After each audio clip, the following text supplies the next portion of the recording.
Gold mutual fund and gold ETF பற்றி பார்க்கலாம். இது வந்து ப்ரைஸ் வந்து பார்த்திங்கன்னா 99.50% ப்யூரிட்டி இதில் இருக்குது. இப்போ கோல்டு ETFல இன்வெஸ்ட் பண்ணோம் அப்படின்னு சொன்னோன்னா டிமேட் அண்ட் ட்ரேடிங் அக்கௌண்ட் வேணும்.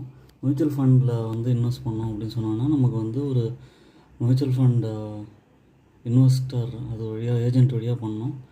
அதுக்கப்புறம் பார்த்திங்கன்னா மினிமம் வந்து 1000 ருபீஸ் வேணும் கோல்டு மியூச்சுவல் ஃபண்டில் இன்வெஸ்ட் பண்ணுறதுக்கு. Gold ETF per gram gold விலை என்ன இருக்கோ அதை வச்சு தான் நம்ம இன்வெஸ்ட் பண்ணுவோம்.